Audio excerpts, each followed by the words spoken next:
이 시간 마음을 정돈하고 함께 기도하며 나갔으면 좋겠습니다.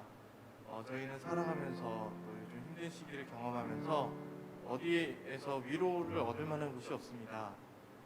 물론 TV나 친구들과의 대화를 통해서 풀기도 하지만 우리가 그런 대화들이나 그런 위로들은 참 한시적인 것 같습니다. 이런 부분에서 성경은 주 안에서 누리는 복이, 그 위로가 매우 크다고 이야기합니다. 이 시간 예배를 통하여서 함께 주님 안으로 또 주님 깊은 곳으로 나아갈 때 주님이 주시는 크신 위로함을 사모하며 나아갔으면 좋겠습니다. 이 시간 함께 기도할 때 주님, 이 시간 온라인으로 드려지는 예배를 할지라도 이 예배를 통하여 하나님의 임재하심과 주님의 격려하심과 하나님의 위로하심을 경험하는 복된 시간 될 수 있게 해달라고 이 시간 예배 시간을 위하여 함께 기도하며 나가도록 하겠습니다. 기도하시겠습니다. 살아계신 하나님 감사합니다. 주님께서 붙잡아 주셔서 저희의 환경과 상황을 표현하며 역사하시며 주님의 놀라운 손길을 경험케 하실 것을 기대합니다. 하나님 이 시간 우리 심령 가운데 말씀하여 주시고 그 말씀하시는 하나님의 그 사랑을 우리 가운데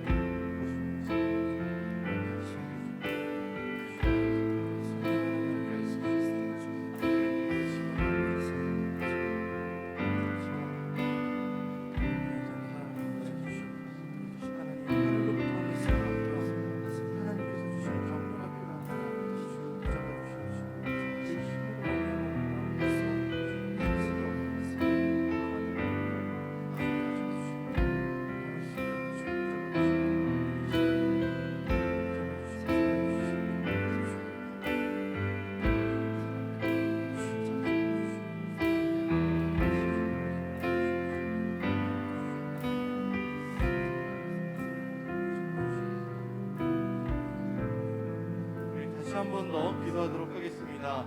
주님, 이 시간 주의 보혈에 피 묻은 손으로 우리의 묵은 마음의 밭을 기경하여 주시사 우리 속사람이 주님을 닮아가는 일에 정말 귀하게 쓰임받게 하여 주시옵고 우리가 온전히 주님만 바라보며 나아가는 귀한 은혜의 백성들, 하나님 나라의 순순한 백성들이 될 수 있게 해달라고 이 시간 함께 기도하며 나가도록 하겠습니다.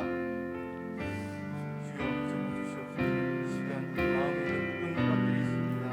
이건 안 돼, 이건 저렇게 돼 라고 하면서 고정관념으로 말미암아 주님을 방해하고 멈추려고 하는 가능하지 않는 그런 마음들이 위에서 자리 잡고 있습니다.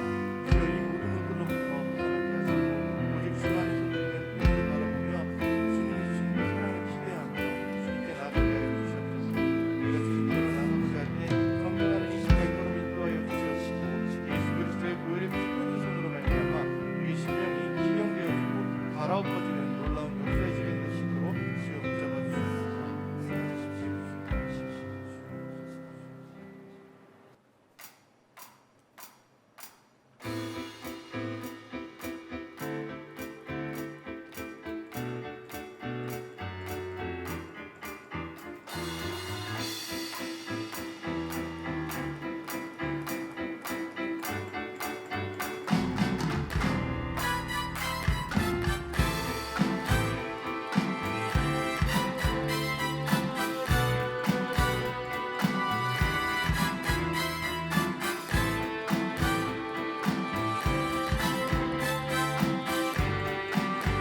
예수보다 더 큰 사랑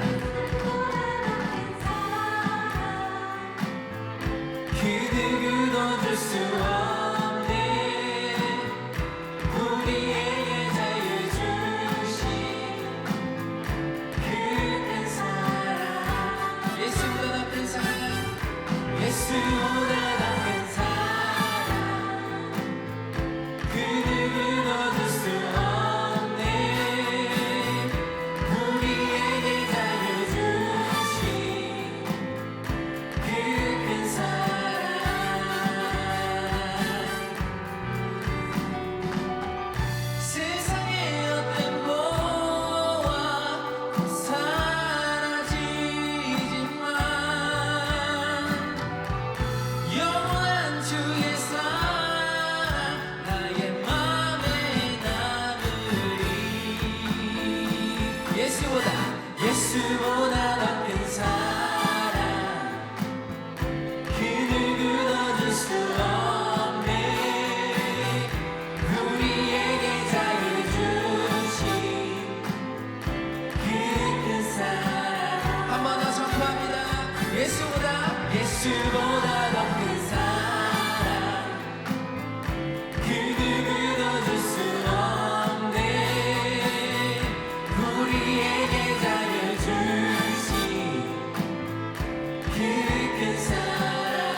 예수보다 더 큰 사랑 그를 끊어줄 수 없네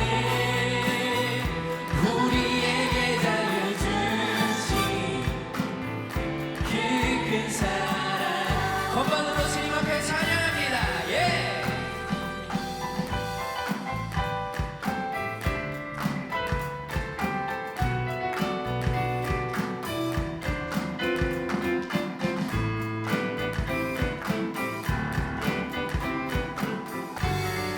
우리 주님 앞에 선포하며 찬양하세 찬양하세 영원히 변치 않는 그 사랑 위대한 그 사랑 내 죄 씻었네 세상 모든 능력과 권세보다 강하신 영원한 그 사랑 예수보다 더 큰 사랑 예 그를 끊어줄 수 없네 우리에게 자유 주신 그 큰 사랑 한 번 더 선포합니다. 예수보다 더 큰 사랑 예 그를 끊어줄 수 없네 우리에게 자유 주신 그 큰 사랑 우리에게 자유 주신 그분께 우리에게 자유 주신 그 큰 사랑 우리는 자유합니다. 선포하며 우리에게 자유 주신 그 큰 사랑 그 크신 사랑을 주신 그분께 감사하며 할렐루야 할렐루야 아멘 할렐루야.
되신 주님, 우리가 주님을 바라봅니다.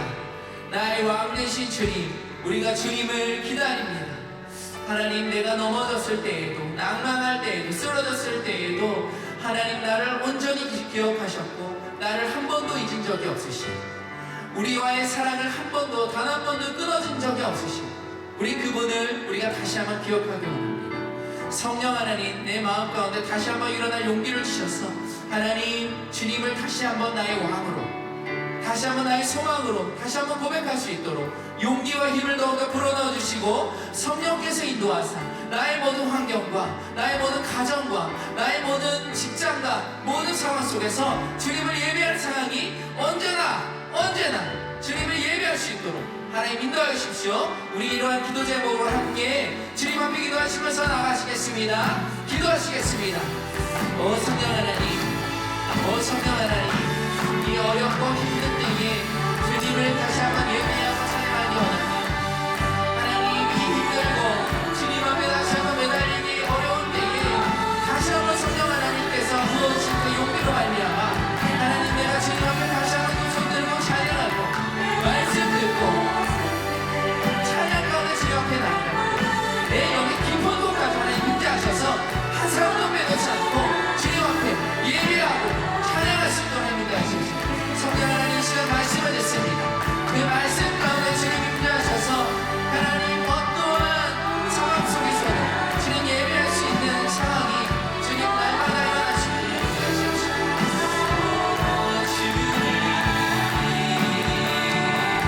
괴롭고 슬플 때 낭만하여 넘어져도 언제나 주는 찬양한 괴롭고 슬플 때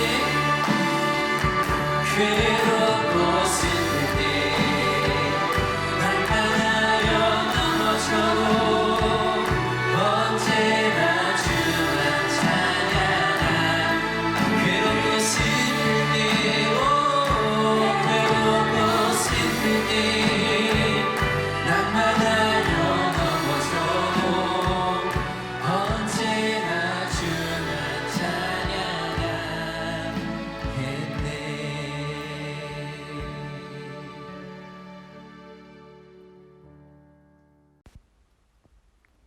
사랑하는 주님, 오늘도 저희의 이 예배 가운데 함께하여 주심에 감사합니다. 항상 우리 마음 가운데 계시고 매 순간 우리의 삶에 동행하시는 하나님을 잊고 내 뜻과 생각으로만 살아왔던 이번 한 주간이었습니다.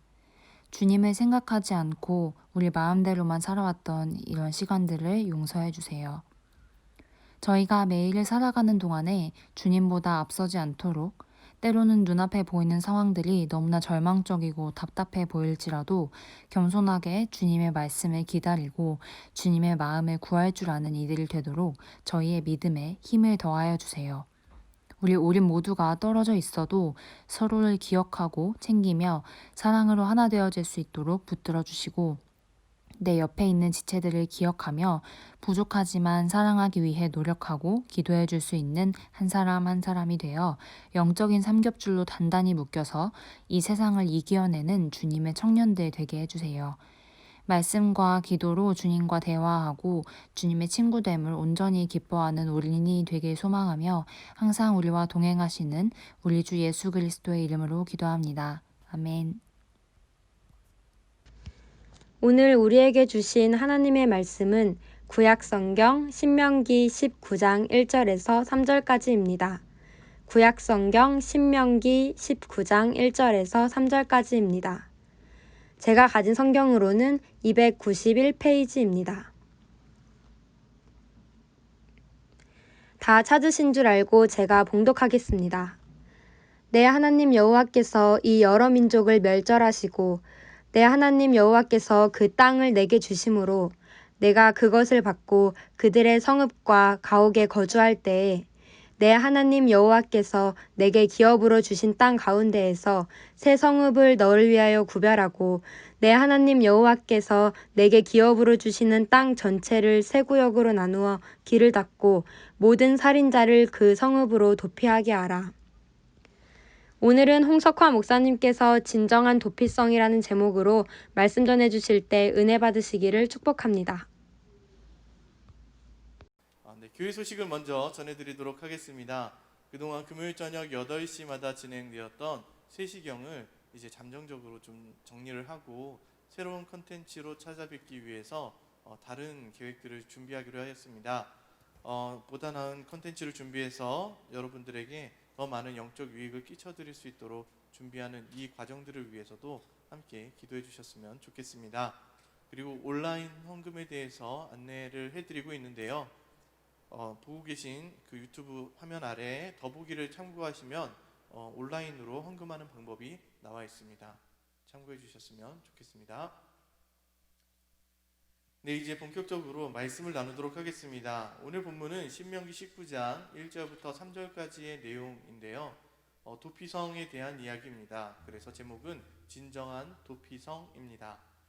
이 도피성은 성경 곳곳에 등장하고 있습니다. 구약 성경에서는 약 20회가량 등장하고 있는데요. 주로 율법서인 민수기, 신명기에 등장하고 있고 나중에 도피성이 완성되어지는 여호수아 때 한 번 더 언급됩니다. 이 도피성은 히브리어로 미크라트라고 하는데요. 피난처, 도피처, 수용소라고도 불립니다. 이 도피성에 대한 제도, 이 도피성 제도는 이제 민수기 때부터 먼저 처음 제정되었고 그 다음 신명기 때 확장되고 그리고 여호수아 때 확정됩니다. 이렇게 해서 총 4군데 등장하는데 민수기 35장 9절부터 28절까지 그리고 신명기 4장 41절부터 49절 그리고 19장 1절부터 13절까지 그리고 여호수아서 20장 1절부터 40절까지 등장하고 있습니다. 이렇게 4군데를 통하여서 도피성을 지정하였고 그 도피성 제도가 어떻게 되어가는지를 점차 점진적으로 확립해 나갑니다. 이 도피성 제도는 살인자가 이제 도피하여서 이제 피할 수 있는 도피처를 제공하는 건데요. 어떤 살인자냐면 부지 중에 자신이 의도하지 않았고 계획하지 않았는데 그 일로 인해서 누군가가 죽었을 때 그때에 피할 수 있도록 길을 내어주는 것입니다. 그래서 신명기 19장 4절 말씀에서는 살인자가 그리로 도피하여 살만한 경우는 이러하니 곧 누구든지 본래 원한이 없이 부지 중에 그의 이웃을 죽인 그 일이 있을 때를 이야기합니다. 요즘의 법으로 얘기하면 과실치사입니다. 그냥 생각 없이 이제 이때는 이제 농사를 짓는 민족이었기 때문에 정착해서 농사를 지을 때 이렇게 밭을 매다가 돌 큰 것 이게 나와가지고 바깥으로 던졌는데 공교롭게도 거기서 사람이 맞아서 죽게 된다든가 그리고 성경에서 나오는 것은 도끼질을 하고 있을 때 나무를 이렇게 자르기 위해서 도끼질을 하고 있을 때 이 도끼날이 튀겨서 다른 사람에게 맞아가지고 그 사람이 죽게 됐을 경우를 의미합니다. 이렇게 의도성이 없는 살인을 저질렀을 경우 그는 도피성으로 피하여서 이제 그 안식을 얻을 수 있게 되는데요. 이 사람은 아무나 그렇게 쉽게 들어갈 수 있는 건 아니고 들어가서도 여러 가지 절차를 거쳐야만 합니다. 그래서 그는 이제 이 부지 중에 살인한 사람은 이 도피성으로 가게 되는데요. 만약에 이렇게 가지 않으면 유족들이 와서 오해를 해서 이 사람을 또 죽일 수도 있습니다. 잘 아시는 것처럼 이 고대 근동 지역에서는 눈에는 눈, 이에는 이라는 법이 존재했습니다. 그래서 고대 함무라비 법전이라든가 또 로마의 12동판법 같은 경우를 보면은 항상 눈에는 눈, 이에는 이의 제도를 항상 가지고 있었고 그 제도 때문에 사람을 죽였다면 그 사람도 죽음으로 그 값을 대신했어야 합니다. 그리고 이렇게 도피성으로 피신하는 이런 도피제도 같은 경우는 사실 다른 종교에도 존재는 합니다. 하지만 그 도피처로 도피했을 때에 거기서 다시 나오는 법은 특별히 없습니다. 또한 그 도피처로 가기 위해서 길을 정비하고 그 과정들을 이렇게 재판이라는 과정들을 마련해 놓은 제도도 사실은 없습니다. 그래서 어떻게 보면 이 도피성 제도는 성경에서 말하는 아주 독특한 제도인데요. 이 제도를 이용하기 위해서는 여러 유족들의 이제 그 눈빛을 피해서 또 사람들의 제보를 피해서 우선 무조건적으로 도피성으로 이동해야 됩니다. 이 도피성을 이용할 수 있는 사람들은 이스라엘 영내에 있는 사람들로서 이스라엘 자손과 타국인과 이스라엘 중에 거류하는 자가 다 함께 들어갈 수 있게 됩니다. 이렇게 들어가서 그들은 거기서 장로들에게 이제 재판을 청하게 되는데요. 예를 들어서 A 지역에서 사고가 나서 이 사람이 B라는 도피성으로 갔다면 이 A라는 지역을 담당하고 있는 장로들을 청하여서 이곳으로 모셔서 여기서 재판을 진행합니다. 이때 이 도피한 사람은 자신이 평소에 이 사람에 대해서 원한이 없었다, 그리고 의도성이 없었다라는 것을 증명해 줄 수 있는 사람들을 필요로 했습니다. 어떤 상황 속에서 만약에 증인들이 있어서 이 문제가 잘 해결되었다면 그거는 정말 감사한 일이긴 한데, 문제는 이것이 증명할 수 있는 방법이 없고 오로지 이 사람만 있었을 때 벌어진 사건, 죽은 사람만 있을 때 벌어진 사건이라면 이것이 명확하게 밝혀지기 전까지는 계속해서 이 살인한 사람은 도피성으로 피해 있어야 됩니다. 그리고 이 사람이 만약에 도피성 밖으로 잠깐이라도 나왔을 때 유족과 맞닥뜨려져서 죽게 된다면 그 피는 유족들에게 돌아가는 것이 아니라 이 도피자에게 들어가게 됩니다. 이처럼 도피성에 대한 제도가 아주 꼼꼼하게 준비되어 있는데요. 특별히 이제 재판 부분을 조금 잠깐만 살펴보면은 신명기 19장 12절에서는 그 본 성읍 장로들의 사람을 보내어 그를 거기서 잡아다가 보복자의 손에 넘겨주게 한다라고 합니다. 이것은 무엇이냐면 만약에 그것이 거짓으로 드러났을 경우 이 사람은 돌려보내서 죽게 한다라는 것입니다. 그리고 사람을 죽인 사람은 모두 이제 주변 사람들의 증언을 따라서 하는데, 어떤 다른 사람, 그러니까 죽은 사람과 실수로 죽인 사람과 또 다른 한 사람의 증언 갖고서는 살인죄를 적용할 수가 없게 됩니다. 적어도 두세 사람 이상의 증인이 있어야 되고 이 두세 사람의 증인으로 말미암아 사형을 언도할 수도 있게 되는 것입니다.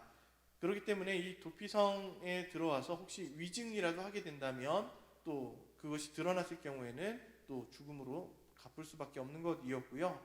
혹시라도 이 우연치 않게 살인한 이 사람이 너무 억울해서 가족들을 통해서 보석금을 신청한다거나 돈을 얼마를 낼 테니까 좀 잠시간만이라도 여기서부터 풀어날 수 있게 도와주세요 라고 한다면 그것은 무조건 기각당했습니다. 민수기 35장 31절에서는 고의로 살인죄를 범한 살인자는 생명의 속전을 받지 말고 반드시 죽일 것이며, 여기서는 이제 생명의 속전이라는 돈을 이야기하는 것이고요.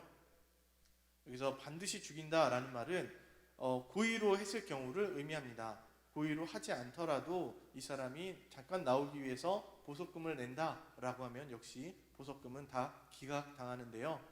그렇게 기각당하는 이유, 거절당하는 이유는 뭐냐면 생명의 무게는 돈보다 무겁다라는 것을 알고 있었기 때문에 그렇습니다.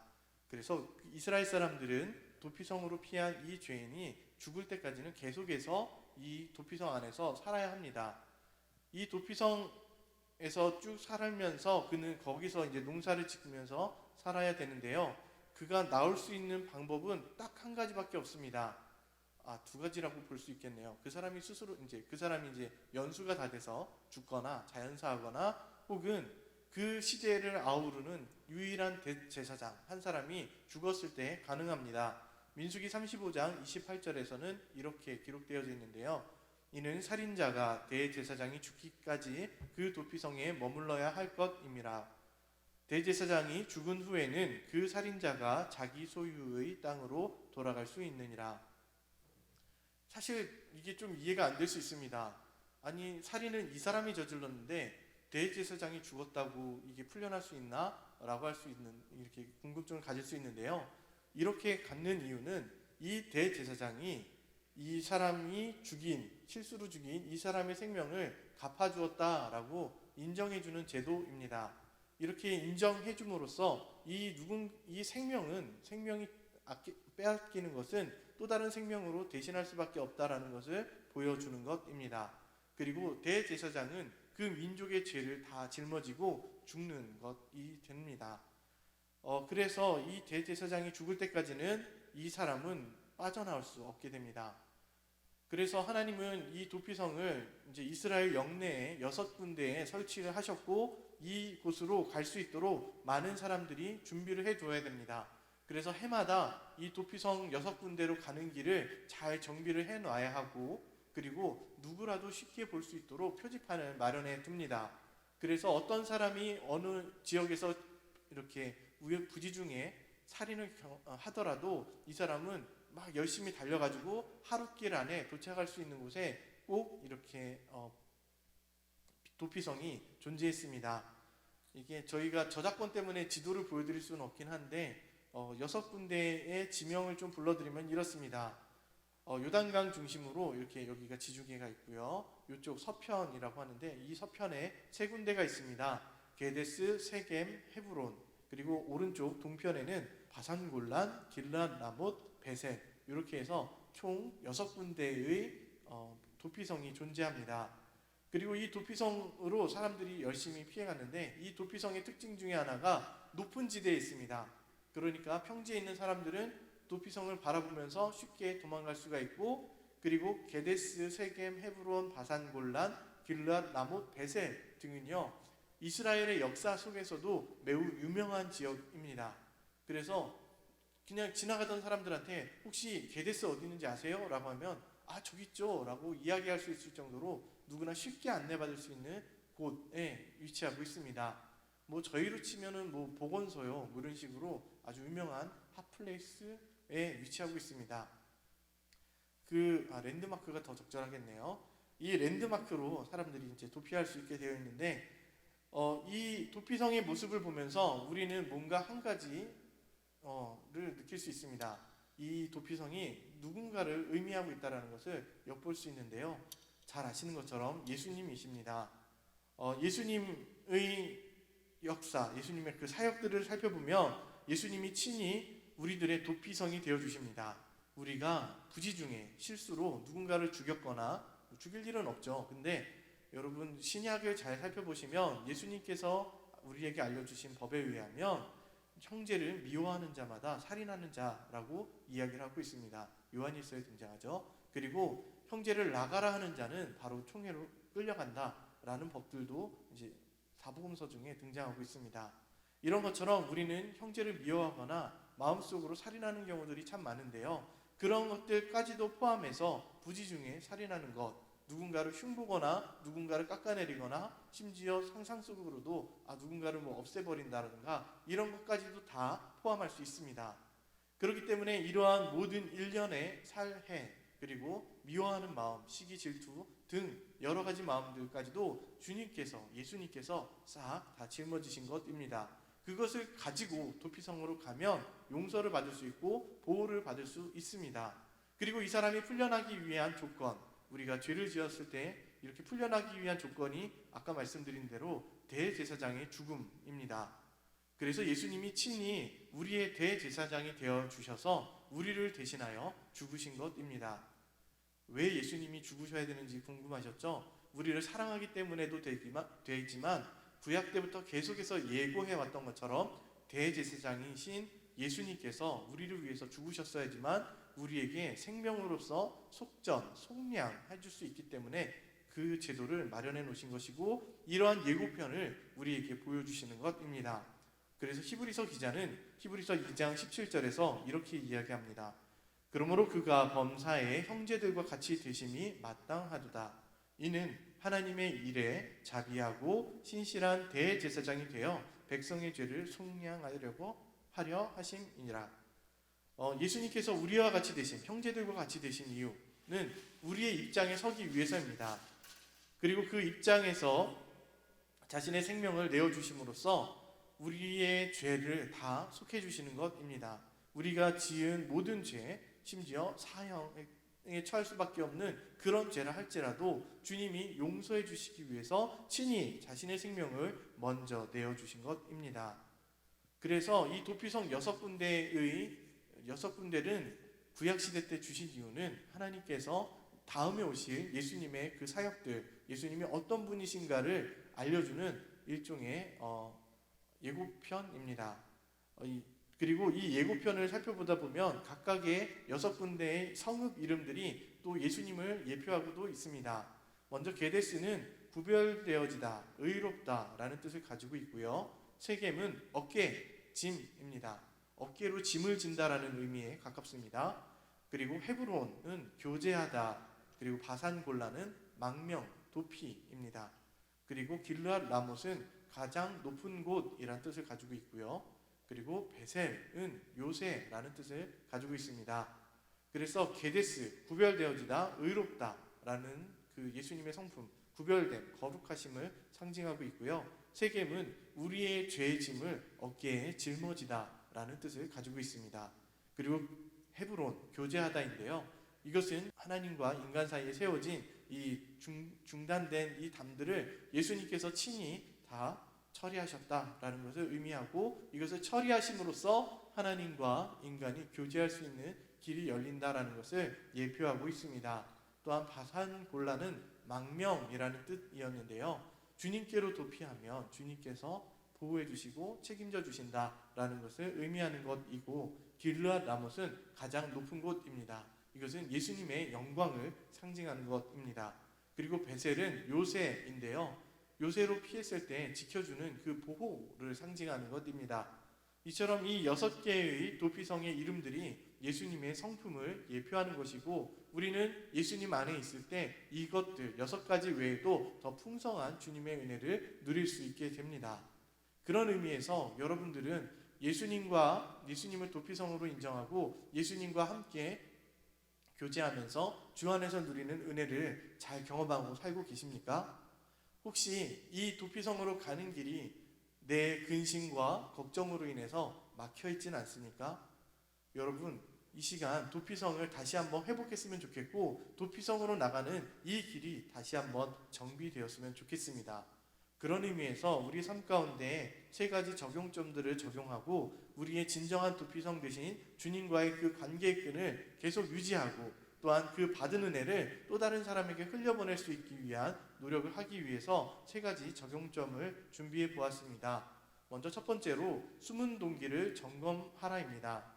사무엘상 16장 7절 말씀을 보면 하나님은 외모를 보는 것이 아니라 중심을 보신다고 말씀하십니다. 그리고 예수님은 마태복음에서도 우리 마음속에 죄를 품으면 그것으로 말미암아 죄로 인정된다라고 강하게 말씀하십니다. 그렇기 때문에 우리는 우리 마음속에 혹시 죄의 모습이라도 담겨져 있지는 않은지, 누구를 미워하는 마음은 가지고 있지 않은지를 늘 살펴야 됩니다. 그리고 내가 하는 행동, 내가 누군가에게 조금 더 잘해주려고 하고 더 잘 보이기 위해서 노력하는 그 행동, 겉보기에는 되게 선할지라도 무엇인가를 요구하고 있고, 이것을 통해서 저 사람이 나에게 무언가를 주겠지라는 계산이 깔려 있다면 그것은 하나님 앞에서 볼 때는 죄에 가깝습니다. 하나님께서는 그것을 싫어하십니다. 그렇기 때문에 우리는 하나님 앞에서 바른 의도, 바른 동기를 가지고 살아갈 수 있도록 늘 우리 마음을 정돈하고 다듬어야 됩니다. 이왕이면 아침마다 말씀을 보면서 이 말씀의 거울을 나의 삶에 비춰보면서 말씀과 나의 거리를 비교해보고 주님께로 더 가까이, 말씀으로 더 가까이 나갈 수 있는 방법은 무엇인지 고민해봤으면 좋겠습니다. 그런 의미에서 아침에 큐티를 하셔도 좋을 것 같고요. 저녁에 하루의 삶을 돌아보면서 영성일기를 적어보셔도 좋을 것 같습니다. 이렇게 적어봄으로써 자신의 삶을 돌아보게 되고 숨은 동기들을 점검함으로써 더 바르게 교정되어 나갈 수 있도록 노력했으면 좋겠습니다. 그리고 두 번째로 도피성으로 가는 도로를 확보해야 합니다. 오늘 본문은 아니지만 신명기 21장 3절 말씀을 보면 이제 모든 사람들이 해마다 길을 닦아야 됩니다. 도피성으로 가는 그 길을 닦아야 됩니다. 그 길을 닦지 않으면 그 도피성을 가야 되는 그 사람이 가는 길을 못 찾게 되거나 힘들어지게 되고, 그 길을 만약에 그 사람이 도로가 보수가 되어 있지 않고 표지판이 안 보이는 곳이었다라고 하면은요, 그 지역 사람들에게는 수치에 가까운 일입니다. 아니, 더 정확하게 수치가 맞습니다. 그래서 그 지역 사람들에게는 그런 수치를 당하지 않기 위해서 일부러 그 길을 더 잘 닦아 놓아야 합니다. 이러한 일을 사실 저희 형제님들은 다 경험해 보셨습니다. 특별히 군대를 다녀오신 분들은 봄과 가을마다 진지공사라는 것을 해보셨을 겁니다. 괜히 잘 쓰지도 않는 산속 같은 데 들어가서 막 거기를 닦습니다. 거기를 준비해 둡니다. 그리고 훈련한다고 해서 찾아가가지고는 거기 또 정비를 합니다. 그렇게 정비를 하는 이유는요, 사실 언제 북한이 쳐들어올지 몰라요. 그 모르는 적들에 대해서 대비를 해둬야 됩니다. 왜 대비를 해둬야 하냐면, 우리가 그 당시죠, 그 당시 군인들이 나라의 부름을 그렇게 받았기 때문에 그렇습니다. 군인으로서 나라의 부름을 입었기 때문에 그 군인으로서의 합당한 삶을 살기 위해서 전쟁을 준비하는 것이고, 그래서 진지공사, 진지로 가는 길을 잘 닦고 그 다음 진지를 잘 정비해 두는 것, 이것이 군인에게 필요한 일입니다. 우리도 마찬가지입니다. 그리스도인으로 부르심을 받았다면 그 부르심에 합당한 삶의 자세를 가져야 됩니다. 우리가 하나님께로 나가는 데 있어서, 주님과의 이 교제의 끈을 놓는 데 있어서 이 길이 잘 닦여져 있지 않다면 우리는 우리의 부르심에 대해서 책임을 회피하는 것입니다. 그렇기 때문에 이 길이 잘 닦여져 있는지를 늘 점검해야 합니다. 또한 저와 여러분들은 그리스도의 군사로 부름받았음을 기억하셔야 됩니다. 디모데후서 2장 4절에 이렇게 기록되어져 있습니다. 병사로 복무하는 자는 자기 생활에 얽매이는 자가 하나도 없나니 이는 병사로 모집한 자를 기쁘게 하려 함이라. 우리 모두가 그리스도의 군사로서 주님께로 나가는 길, 그리고 영적 전쟁에서의 치열한 전쟁터가 벌어지는 그곳까지 이 길을 잘 준비하고 전쟁을 잘 준비해야 됩니다. 또한 우리도 우리의 연약함, 우리의 괴로움, 우리 인생의 어려움으로 인해서 힘들고 어려울 때마다 주님께로 나갈 수 있는 그 장소를 잘 준비해 둬야 됩니다.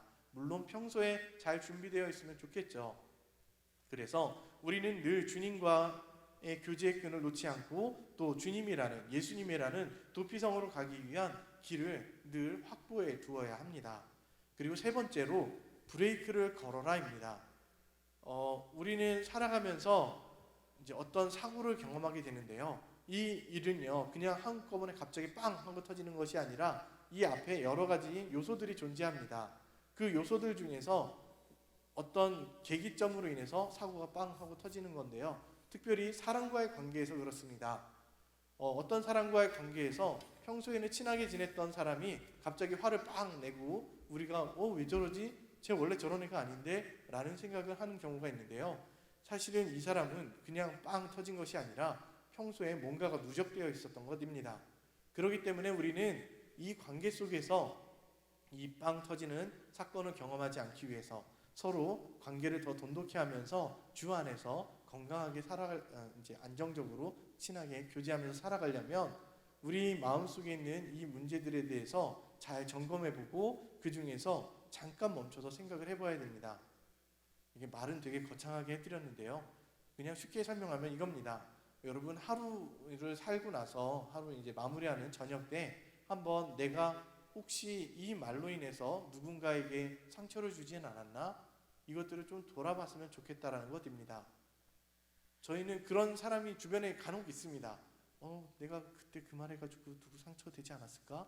라고 하는 사람들이 있는데요, 여러분 그런 사람들 보면서 에이 뭐 저렇게 마음이 좁아, 에이 그 사람은 괜찮을 거야 라고 하지만요, 여러분 실제로는요 진짜로 그럴 수 있습니다. 나는 무심코 던진 말인데 상대방은 그것으로 인해서 정말 인생에 정말 둘도 없을 만한 큰 상처를 받을 수도 있습니다. 제가 예전에 간증해드렸던 거 기억나시죠?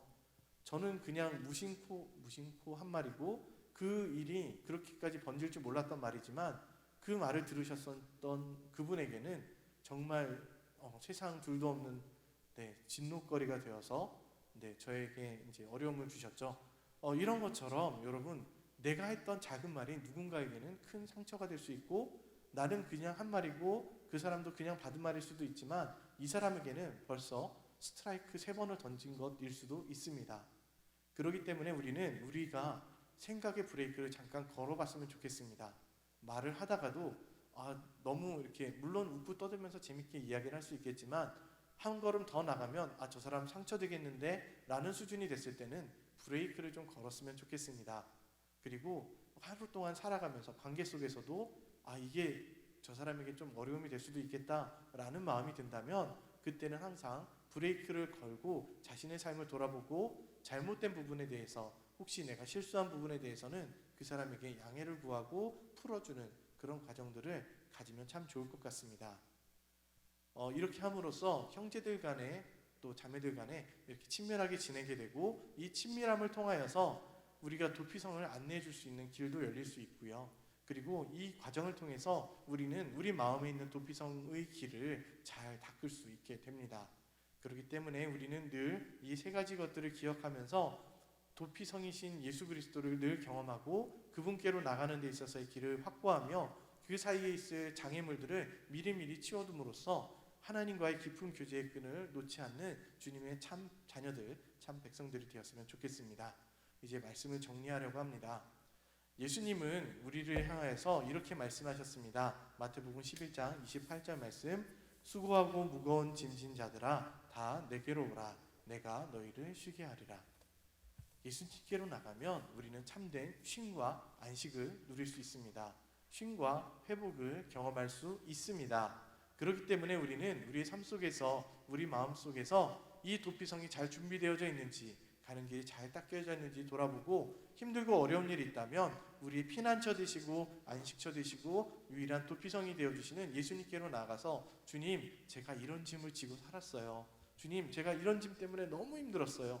주님 도와주세요 라고 하면서 맡겨드릴 때 하나님께서는, 예수님께서는 그 모든 짐을 바꿔주시고 더 이상 슬픔과 괴로움과 눈물이 아니라 이제는 그 모든 것들을 지워주시고 기쁨과 희락과 화평함의 은혜를 우리 가운데 베풀어 주실 줄 믿습니다.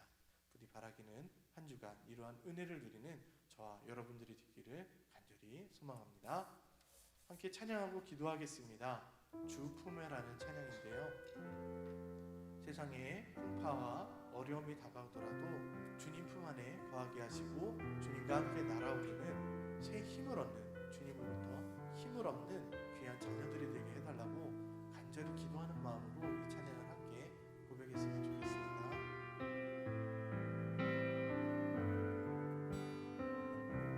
주 품에 품으소서. 주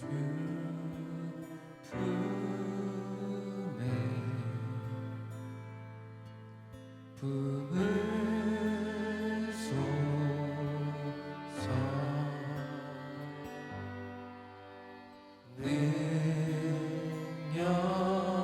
능력이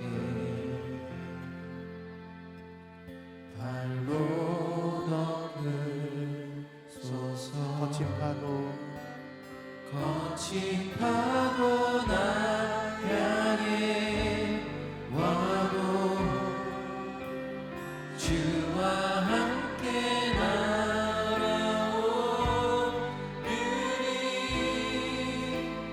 폭풍 가운데 나의 영혼 잠잠하게 주를 우리 1절 다시 한번 고백해 보겠습니다. 주 품에 품으소서. 주 품에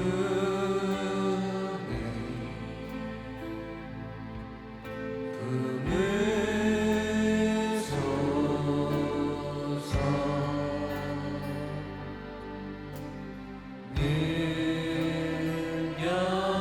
능력에 발로 덮으소서. 거친 파도 날 향해 와도 주와 함께 날아오르리.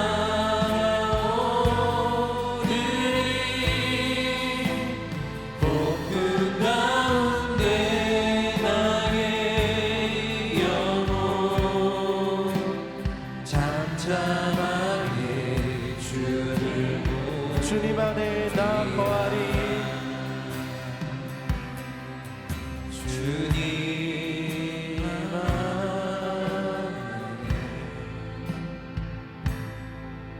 나 거하리.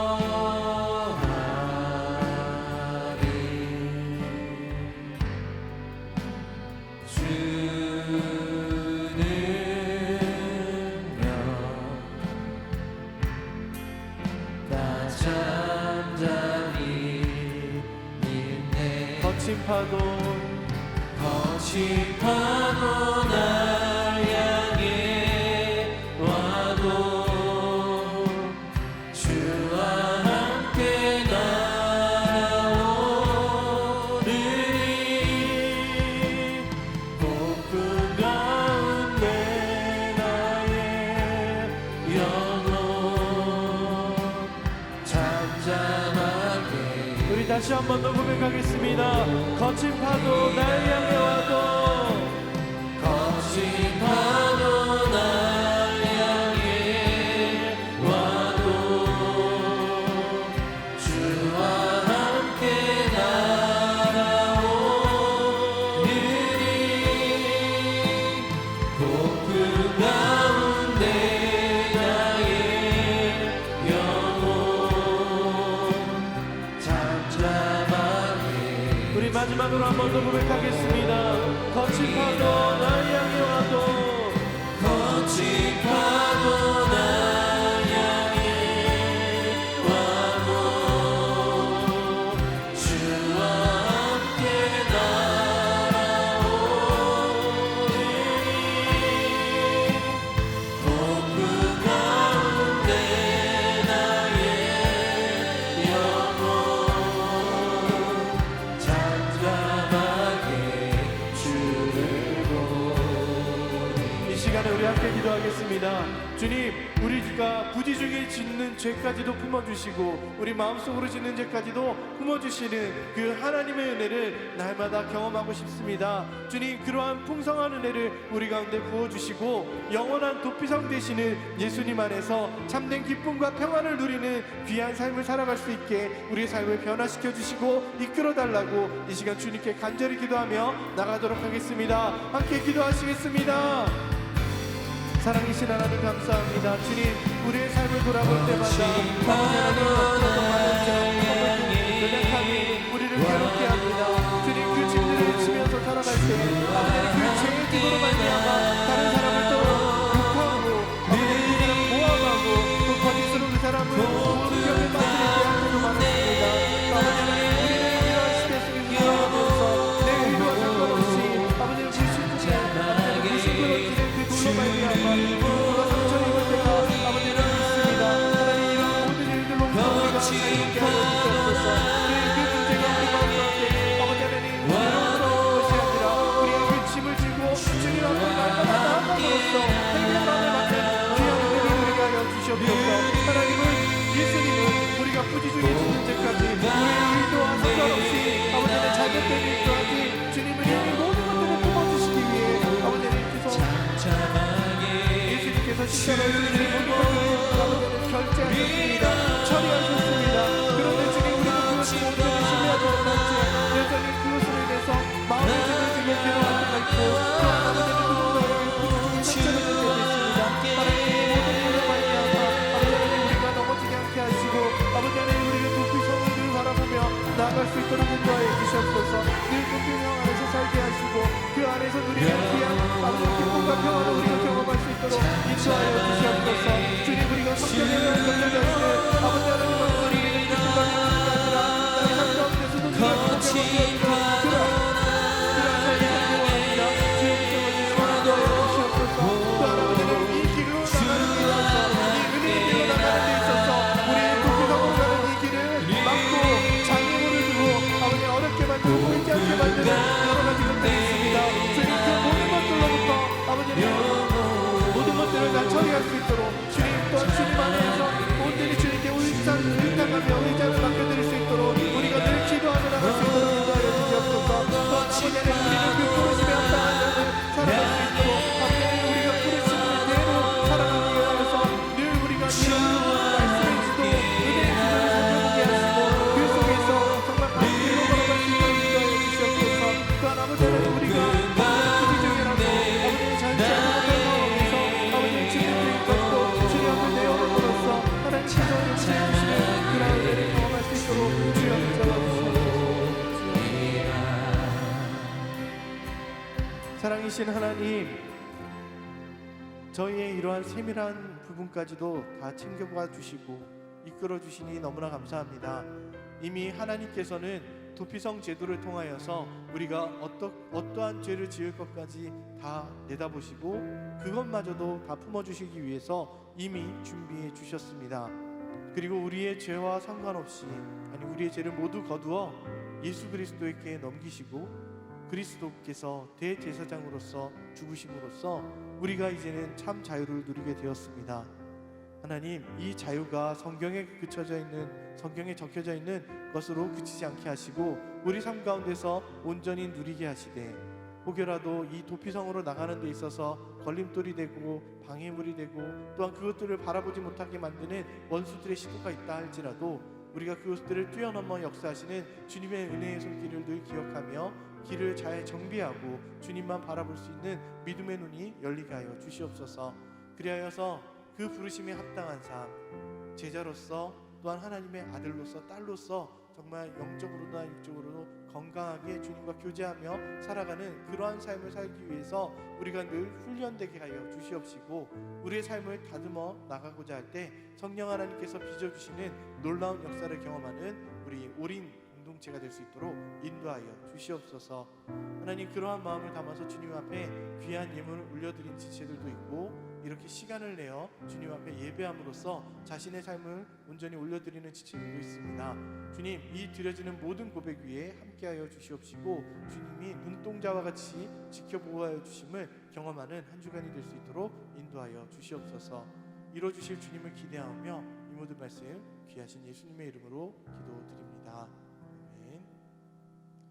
지금은 죄와 죽음에서 우리를 구원하신 예수님의 은혜와 세상을 사랑하사 독생자 그 아들을 아낌없이 내어주신 하나님의 크신 사랑과 우리에게 이 모든 사랑이 진실하다는 것을 깨닫게 하시는 성령님의 역사하심이 이 시간 우리의 유일한 피난처 되신 주님을 기억하고 그 주님께로 나아가며 그 나가는 길에 있어서 걸림돌들을 다 제거하고 온전히 주님만 의지하며 살아가기로 결단하는 우리 모든 올인 청년부 지체들 위에와 광주 사랑의 교회와 세계와 열방 가운데서 수고하시는 선교사님들 위해 이제로부터 영원토록 함께 있을지어다. 아멘.